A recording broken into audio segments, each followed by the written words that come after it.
Good day, everyone. Dan LaBert here with another Solution Spotlight from NAILBA. Joining me today is Chief Executive Officer Scott Fergusson of Hey, Techficient. Scott, before we get started, I know you have a background that a lot of people will recognize you, and you've all done right, some work with NAILBA Engage. So tell us a little bit about your background, and then tell us why Techficient. all right, cool. So, Who ooh, Techficient? all Right. right, I got it. Well, thanks, Dan. Yeah, so, all right, Techficient, we are spun out independent company from Ash Brokerage here a year and a half ago, back in January of 20. 20 of us at the time picked up and moved into new offices with a couple of things kind of like right at the core of who we thought we were and where we wanted to go. The first is that we really wanted to figure out how to help the distribution side of this business even more.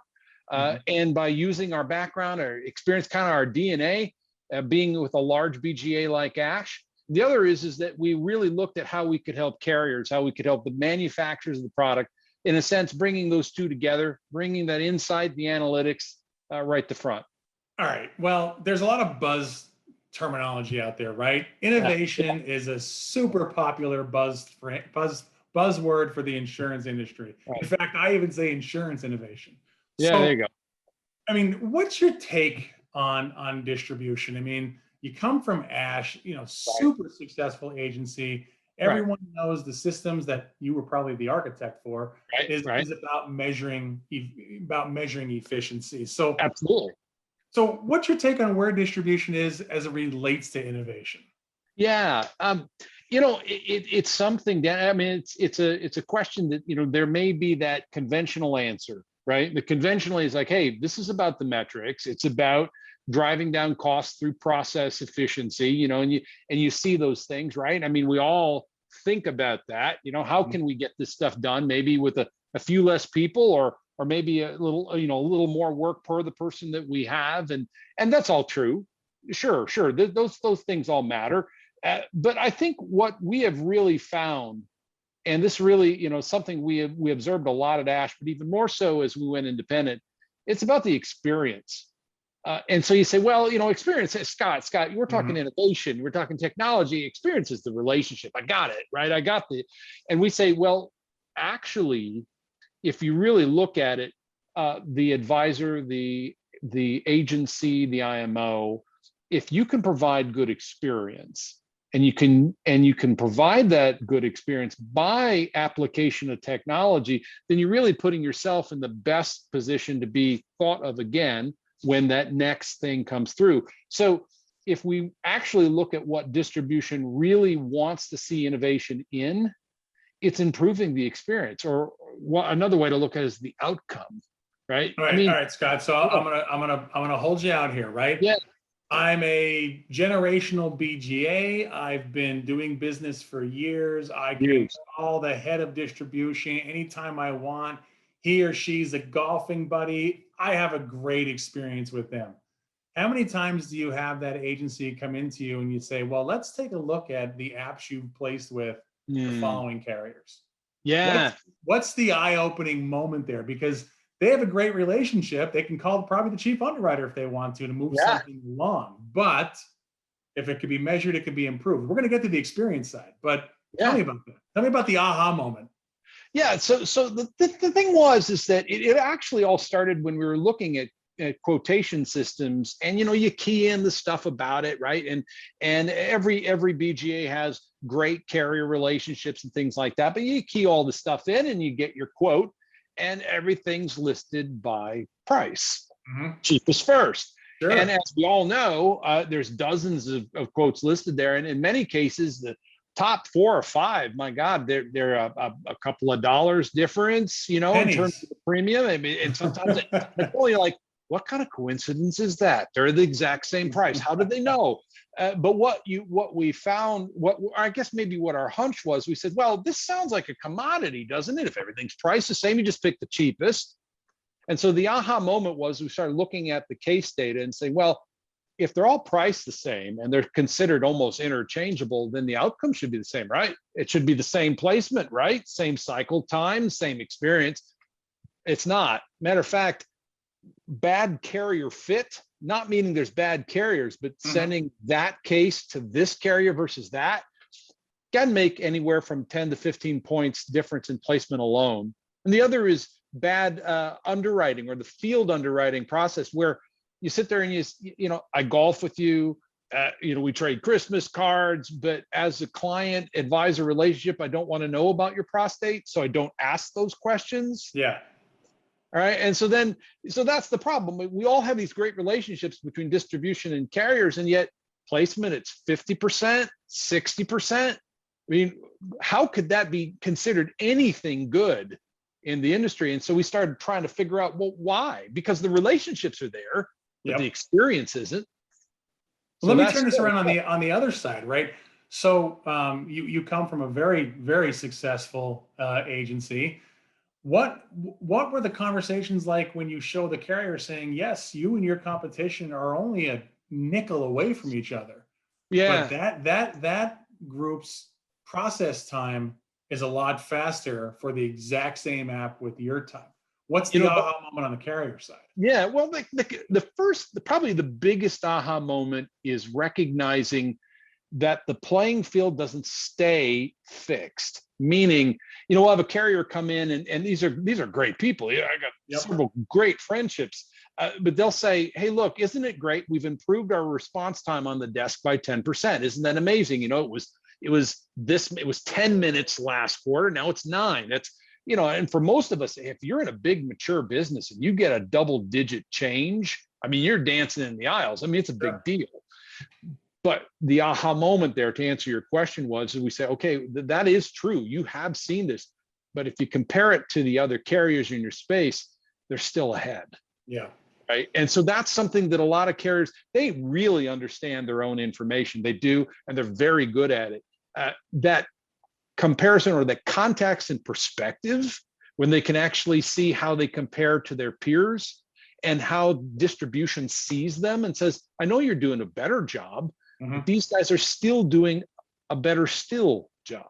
Well, I have to imagine, when a BGA principal is looking at this, I mean, he or she is sitting there saying, all right, well, my case managers don't have to invest as much time, which means they could have more time available to get into the volume side of the application process, or candidly, not put apps on backlog because you're waiting, right? Right. Agreed.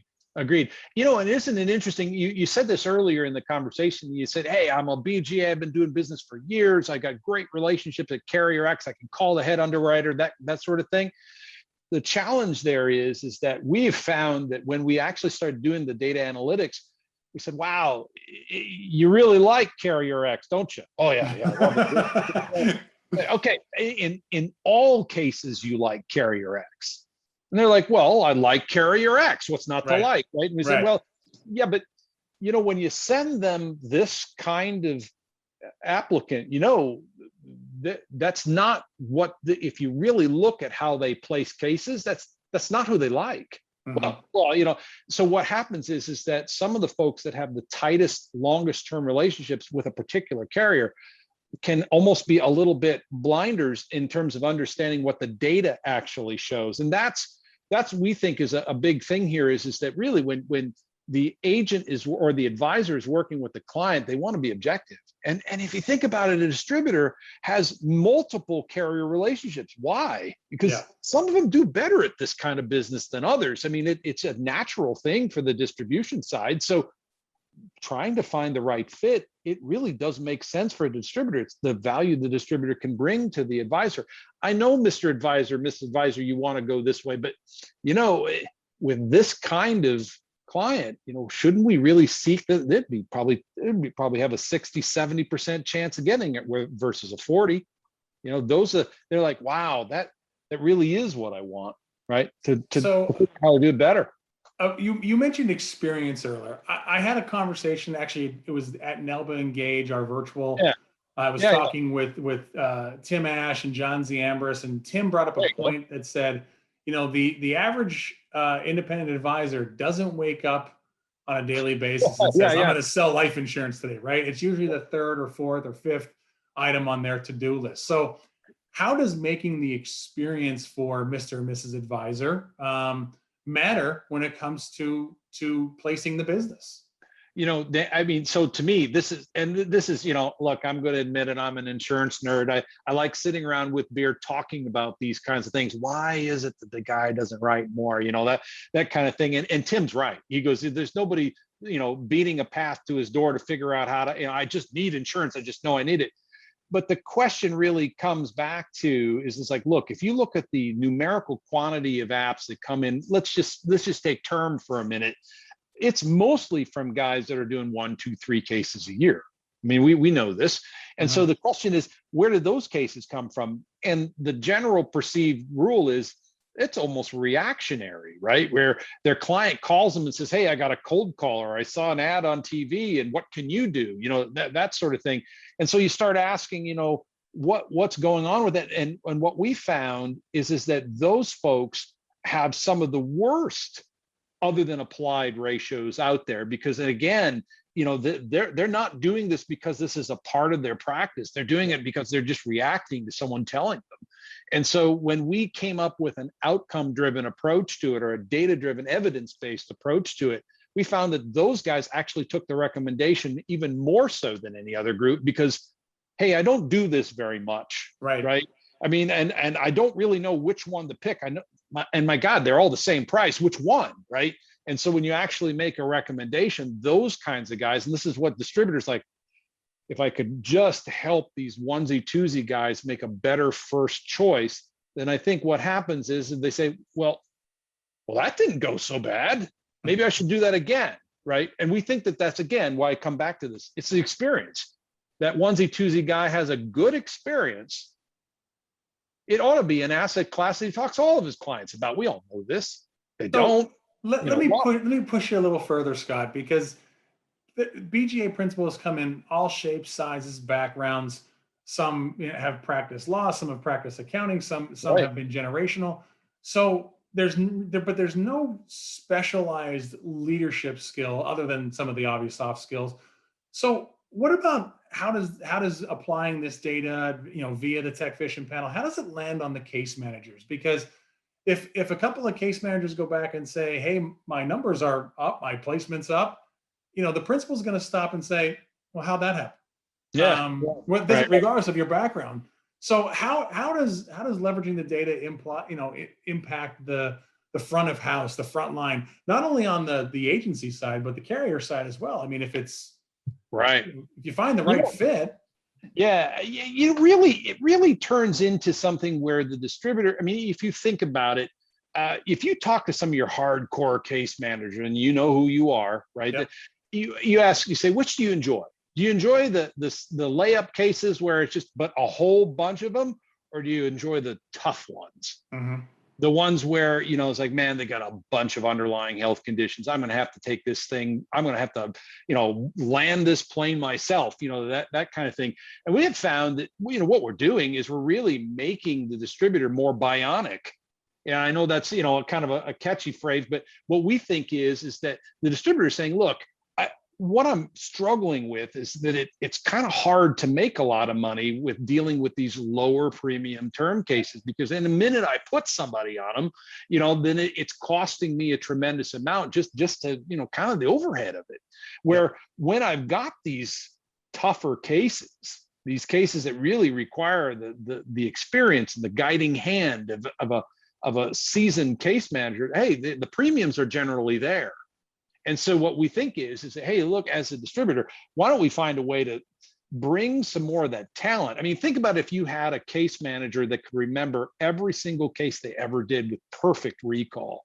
Man, that'd be your most senior guy, right? Yep. So we say, well, that's the data-driven approach. So let's let all these smaller cases and things like that naturally flow to those things. Sure. And where the stuff becomes really, you got to get in there, man, then bring in the big guns, bring in your case managers, bring in your people, that can help get that case to a good place. Well, the Techficient platform is allowing it to be a faster process. Maybe I'd even say like a paint by number for these smaller pieces of businesses Sure. that you don't want to turn away. I mean, because there could be lower dollar but higher volume, right? So So you don't want to turn them away, but you're right. The average principal says, all right, how much do I really want to invest in this situation for this level of policy? It's funny. It's like we talk with principals and things, and they, they've been tempted to say, well, look, I'm going to partner with so and so, and they're going to do all my small cases. But you always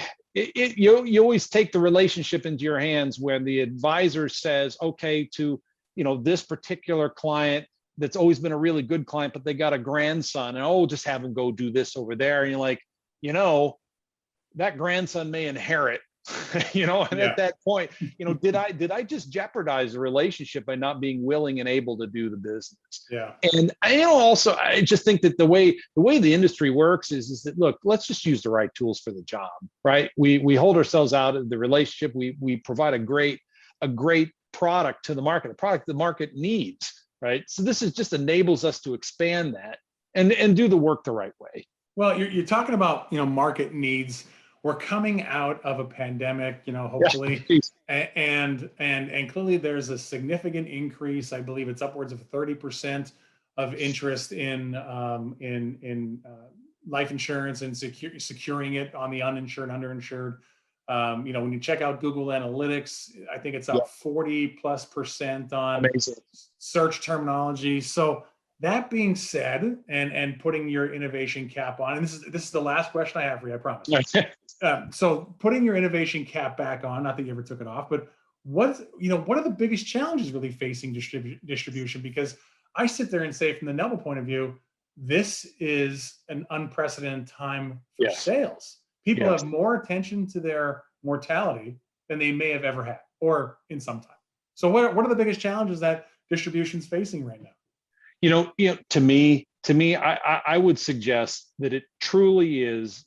Again, I don't want to sound like a true broken record here, but when you look at anything to where 3 people walk into Best Buy, and Best Buy looks at one of those people and says, "Leave. I don't want your money," right? Because I don't particularly want your business. I think it's something where you say, wow, what retailer would ever put up with a practice like that? Yeah. And yet you can't blame the carrier here at all. The carrier is trying to figure out what the risk is, because, man, you have 1,000 cases and you have 1 or 2 of them you do wrong. That's the profit margin for that carrier. These guys can't, look at that stuff. So but basically, I think the challenge is that how do you, and it's like when I talk to distributors everywhere, they're like, I need more cases, but I also need good cases. Yeah. Right. And so how do I balance that? Because you have all these people that want it, right? But finding the right product to fit, and then trying to do that in all while maintaining the relationship, it's tough. And so I think the challenges that the distributors faces is that now, we've wanted more business, we wanted more interest. Now we got it. We're kind of like the dog that caught the car. What do we do now, right? Yeah. So it's more of like, man, if we can't bring, the outcome driven stuff, the evidence driven stuff to it, then what we do is really tax our people even more, right? Which ends up not, producing a worse outcome. So I said one more question, but I lied, or last question, but I lied.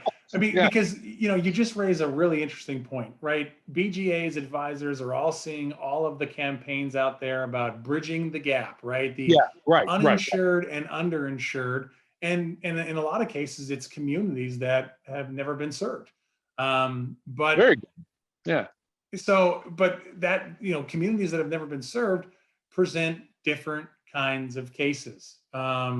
And time spent. So it sounds like to me, Scott, you guys have something here that will, I'll go back to that paint by number example, for every BGA to look at, measure their time on which types of cases should go where and how efficient they can be. So they're not turning away new types of factors from uninsured, underinsured communities. I mean, I'm not your spokesperson, but it makes a lot of sense to me.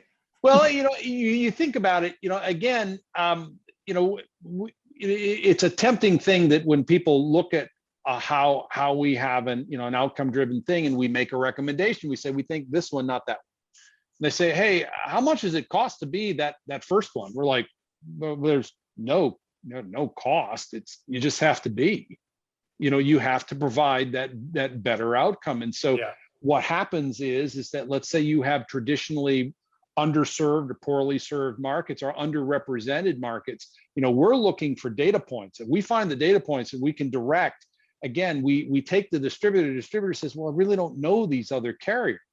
It's like, but really what matters is placement. It's actually getting the coverage. And so if we've got the data points that show that, then you can know that, oh, look, I could have sent them anywhere, but I'm choosing to send them here. Right. And so we think that's where it goes. Yeah. Scott, if our industry is going to compete with the Amazons of the world, we have to create an experience. And it sounds like Techficient is doing exactly that. So thanks, man. Yeah. Hey, man, this has been a great conversation. We're probably two of the few who like to nerd out over time spent and reduce the touches on cases, but it's really the way we close the gap. It is. Thank you so much for the questions too. I really appreciate it. Awesome. So Scott Fergusson, Chief Executive Officer of Techficient. They are a supporter of NAILBA, and they are today's Solution Spotlight. Thanks, everyone.